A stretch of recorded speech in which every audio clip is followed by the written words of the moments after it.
ලෝකෙ වැඩිම ආයු අපේක්ෂිත රට ඔයා දන්නවද? ඒ තමයි ජපානය. ඔවුන්ට මාවේනික සුවිශේෂී සංස්කෘතියක් තියෙන නිසා ඔවුන් ලෝකේ වැඩිම ආයු අපේක්ෂිත රට වී තියෙනවා. මානසිකලා වැඩ කිරීම, ව්‍යායාම කිරීම, හිතකර ආහාර ගැනීම, මානසික සුවය සඳහා භාවනා කිරීම වැනි දේ වලින් ඔවුන්ගේ නිරෝගීකම ඔවුන් පවත්වා ගන්නවා. ඉතින් අපි කවුරුත් කැමති ලස්සනට ඉන්න, හැඩට ඉන්න, ඒ වගේම නිරෝගීව දිගු කලක් ඉන්න.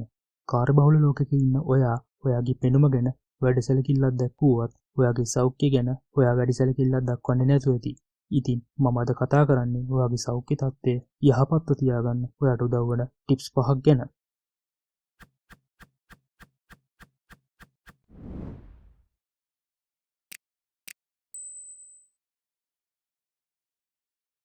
සෑම ජීවියෙකුටම වගේම ගහකොළ වලට පවා අත්‍යවශ්‍ය සාධකයක් විදියට ජලය හඳුන්වන්න පුළුවන්.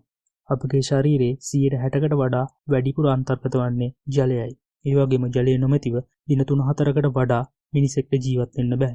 ඉතින් නිරෝගීව ඉන්න වගේම අපගේ ක්‍රියාකාරීත්වයට නැතුවම බැරි දෙයක් තමයි ජලය නැත්තම් වතුර කියන්නේ. අපගේ දේහයේ ද්‍රව්‍ය පරිවාහණයට ජලය දායක වෙනවා. ඒ වගේම දේහ උෂ්ණත්වය නියමිත ආගයක පවත්වා ගන්න අපි ගන්න ආහාරවල විටමින් ಖನಿಜ ලවණ අපගේ ශරීරය අවශෝෂණය කරන්න මෙන්ම අනවශ්‍ය ද්‍රව්‍ය දේහෙන් බැහැර කරන්න ජලය ගොඩාක් වැදගත් වෙනවා. ඉතින් අපගේ දෛනික ක්‍රියා සඳහා ජලය අත්‍යවශ්‍ය සාධකයක්. ඔයා දවසට ජලය ලීටර් 2-3 අතර ප්‍රමාණයක් අනිවාර්යයෙන්ම පානය කරන්න. පරිසර උෂ්ණත්වයේ වැඩි පරිසරයක ඉන්නවා නම් ඔයා බර වැඩ කරනවා නම් ඒ වගේම වායු සමනය කරන කාමරයක හරි ෆෑන් එකක් ළඟ ඉන්න කෙනෙක් නම් තවත් වැඩිපුර ජලය පානය කරන්න. ජලය ගබඩා කරලා තියන්න ප්ලාස්ටික් බෝතල් භාවිතා කරන්න එපා.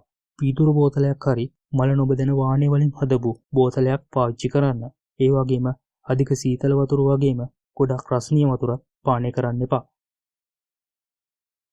අපි ගන්න ආහාර පාන අපගේ සෞඛ්‍යයට ඍජුවම බලපානවා. ඉතින් කාර්බෝහයිඩ්‍රේට් නිසාම අපි කඩවල් වලින් කන්න පුරුදු වෙලා තියෙනවා. ඒ වගේම අපි ශනික ආහාර වර්ග, තෙල් අධික ආහාර වර්ග, පිටි අධික ආහාර වර්ග වගේම සීනි අධික සිසිල් බීම වර්ගත් බොන්න පුරුදු වෙලා තියෙනවා. ඒ වගේම ලොකු බත් පිඟානක් අපි කන්න පුරුදු වෙලා තියෙනවා. ඉතින් අපි අපේ ශරීරයට කැලරි විශාල ප්‍රමාණයක් එකතු කරගන්නවා. මේ නිසා ශරීරයේ තරබාරු වෙන්න, කොලෙස්ටරෝල්, අධික රුධිර පීඩනය, දියවැඩියාව හැදෙන්නත් අපි ගන්න ආහාර ඍජුවම බලපානවා.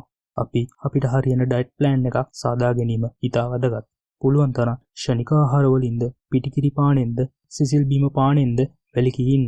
බත් කනකොට බත් අඩු වෙනුත් එළවලු වර්ග වැඩියමුත් කන්න. ඒ වගේම පළතුරු වර්ග, කොළපාට එළවලු වැඩිපුර පරිභෝජනය කරන්න. ඒකෙන් ඔයගේ බර පාලනය කරනවා වගේම ලෙඩ රෝග වලින් වැළකීලා ඉන්නත් හොඳ උදව්වක් වේවි. දිනපතා ව්‍යායාම කිරීම මගිනුත් අපගේ සෞඛ්‍යයට වගේම අපගේ ශරීරයේ නිසි හැඩය පවත්වා ගැනීමට ඉතා හොඳින් දායක වෙනවා. බඩ ඉදිරියට නෙරායන එක, තරබාරුකම වගේම ශරීරයේ හැඩය නොමැති වීම නිසා අද බොහෝ දෙනා පීඩා විඳිනවා. ඒ මේදේ තැන්පත් වීම නිසා වගේම ශරීරයට හොයාගත්ත කැලරි දහනය වෙන්න ව්‍යායාම නොමැති වීම නිසායි. අපි ගන්න ආහාර වලින් ශරීරයට කැලරි එකතු වෙනවා. ඉතින් අපි දිනපතා ව්‍යායාම කරලා කැලරි දහනය කළ යුතුයි. ඔයා සමහර විට කාය වර්ධන මධ්‍යස්ථානයකට යනවා ඇති. නැත්තම් ඔයාට යන්න වෙලාවක් නැතුව ඇති. නමුත් දවසට විනාඩි 20ක් හෝ 30ක් ගෙදර ඉඳන්ම ව්‍යායාම කරන්න පුළුවන් නම් ඔයාගේ ශරීර සෞඛ්‍යයට ගොඩාක් හිතකරයි. ඒ වගේම ඔයා දවසට කිලෝමීටර 1ක් හෝ 2ක් දුවනවා නම් නැත්තම් ඇවිදිනවා නම් ඒක ඔයාගේ ශරීර සෞඛ්‍යයට ඉතාමත් හිතකර දෙයක්. ඒ වගේම ඔයා ව්‍යායාම කරනකොට හොඳින් වතුර බොන්නත් අමතක කරන්න එපා. ඔයා සමහර විට දුම් පානය කරනවා ඇති. නැත්තම් දිනපතා මද්යසාර පානය කරනවා ඇති. නමුත් එයින් අපගේ ශරීරයට වෙන බලපෑම ඔයා නොදන්නවා ඇති. ඉතින් ඔයා පානය කරන සිගරට් මගින් රසායනික ද්‍රව්‍ය 4000කට අධික ප්‍රමාණයක් අපගේ ශරීරයට ඇතුළත් වෙනවා. ඉතින් මේන් ප්‍රධානම සංයෝගයක් තමයි නිකොටින් කියන්නේ. ඉතින් මේ නිකොටින් මගින් ඔයාගේ රුධිර පීඩනය වැඩි කරනවා. ඒ වගේම පෙනහළු පිළිකා වලට වගේම හෘද රෝග වලටද දුම්පානය හේතු වෙනවා. ඒ වගේම ශරීරයේ සෑම ඉන්ද්‍රියකටම හානි කරනවා වගේම පුද්ගලයෙකුගේ සමස්ත සෞඛ්‍යයටම දුම්බීම බලපානවා. ඒ වගේම ඔයා දුම්පානය කරන විට ඔයාගේ පවුලේ අයද දුමට නිරාවරණය වෙනවා. ඒකෙන් ඒ අයගේ සෞඛ්‍යයටත් මෙය වක්‍රව බලපානවා. ඉතින් පුළුවන් තරම් දුම්පානයෙන් වැළකී ඉන්න උත්සාහ කරන්න. ඒ වගේම විවිධ මත්පැන් වර්ග අද වෙළඳ පොලේ දකින්න පුළුවන්. ඉතින් ඒ ඕනෑම මත්පැන් වර්ගයක් අපගේ අක්මාවට වගේම අපගේ ශරීර සෞඛ්‍යයට අහිත කරයි. ඉතින් ඔයා මත්පැන් පානයට හෝ දුම්පානයට ඇබ්බැහි වුණ කෙනෙක් නම් ටිකින් ටික හරි ඒ දෙයින් මිදෙන්න උත්සාහ කරන්න. ඒ වෙනුවට අලුතෙන් හොඳ පුරුද්දක් ඇති කරගන්න උත්සාහ කරන්න. අපගේ ශරීර සෞඛ්‍ය වගේම මානසික සෞඛ්‍යයත් යහපත්ව පවත්වා ගැනීම ඉතා වැදගත්. ඉතින් අපගේ සෞඛ්‍යයට නිින්ද අත්‍යවශ්‍ය දෙයක්.